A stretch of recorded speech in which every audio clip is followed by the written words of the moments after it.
ஆன்மீக ஆன்மீக அலைகள் அன்பர்கள் அனைவருக்கும் நமஸ்காரம். யானை வரும் பின்னே மணி ஓசை வரும் முன்னே, அதே போல நவராத்திரி வரும் பின்னே குழுபொம்மை கண்காட்சிகள் வரும் முன்னே. ஆமாங்க, எங்கு பார்த்தாலும் சாலையின் இருபக்கமும் சாலை ஓரங்களிலும், அது மட்டுமல்லாமல் திருமண கூடங்களிலும் இந்த குழு கண்காட்சி நமக்கு காண முடிகிறது. நிறைய பல குழு பொம்மைகள் இங்கு வந்த வண்ணம் இருக்கின்றன. ஆக திருமண கூடங்களில் எல்லாம் புரட்டாசி மாதம் வந்தால் உச்சோடி கிடப்பது உண்மைதான். ஆனால் தற்போதெல்லாம் திருமண கூடங்களில் திருமூர்த்திகளின் உருவங்களும் திருமாலின் உருவங்களும் காண கிடைக்கிறது. நமக்கு பல வண்ணங்களில் தயாரிக்கப்பட்ட பல உருவங்களை கொண்ட தெய்வங்களையும் இங்கு நாம் காண முடிகிறது. கலைஞர்களின் கை வண்ணங்களில் உருவான இந்த வண்ணமான இந்த குழு பொம்மைகள் பல நிறங்களில் பல வண்ணங்களில் பல நகைகளையும் ஆபரணங்களையும் அணிந்தவையாக எங்கு பார்த்தால் பொம்மைகளையே நாம் காண முடிகிறது.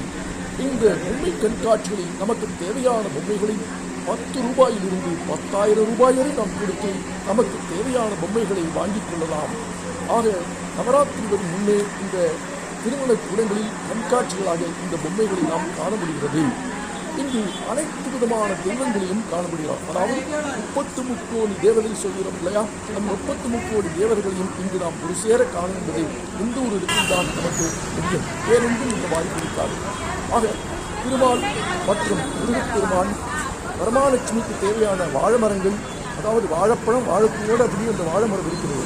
அந்த வாழை மரங்கள் மற்றும் எண்ணற்ற காய்கறிகள் போன்ற அனைத்தும் இங்கு பொம்மைகளாக செய்யப்பட்டிருக்கின்ற அனைத்தும், அதாவது திருமாலின் அடியார்கள் அனைவரையும் இங்கு ஒன்று சேர நாம் காண முடிகிறது. நமக்கு தேவையான பொம்மைகளை நமக்கு தேவையான அவ்வளவு வாங்கிக் கொள்ளலாம்.